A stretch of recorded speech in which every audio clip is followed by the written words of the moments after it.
This is the recommended face shield by the DOH.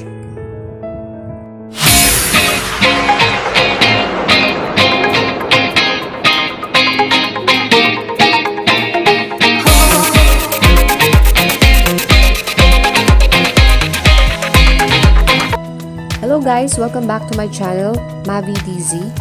And for today's video, I'm going to show you the instruction on how to assemble this face shield. Basta ang pinakapalatandaan lang natin dito ay yung may mga dots, yun yung nasa ilalim. Yung makinis naman na part ang nasa ibabaw.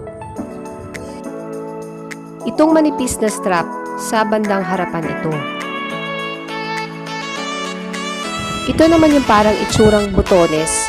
Ito yung magsisilbing lock.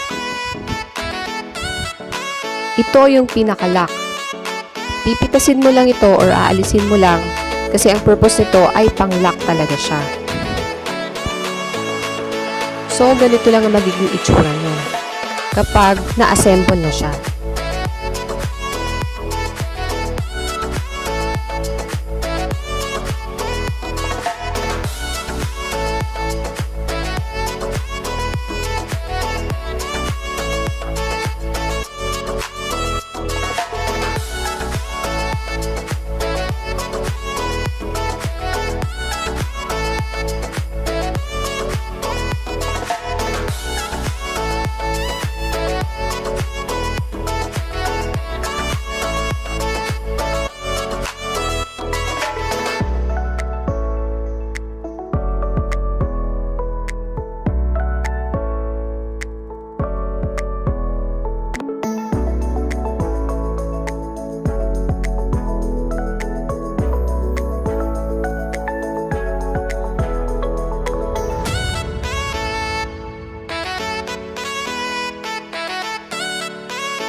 Dito, pwede ka pang magsuot ng face mask.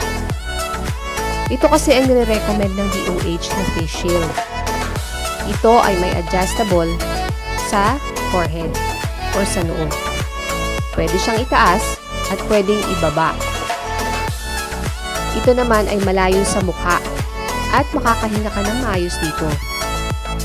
Yung shield niya ay makapal. Ito kasi ina-assemble siya. Hindi ito katulad ng hengde na nakabox at nakaroll ang acetate niya. Kasi malambot yun kaya pwede siyang i-roll. Pero ito hindi. Ito naman ay makapal kaya hindi pwedeng i-roll. Ito kasi may adjustable strap. So pwede sa pambata or maliit na ulo.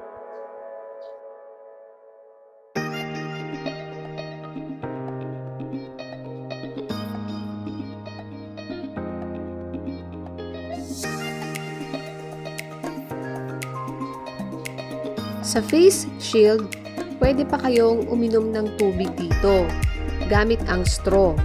Pasok nyo lang yung straw sa loob ng face shield. Ayan, pwede na kayo mag-sip, pwede na kayo makainom ng tubig or ng juice. Unlike sa face mask, kailangan nyo pang alisin ng face mask para makainom ng tubig.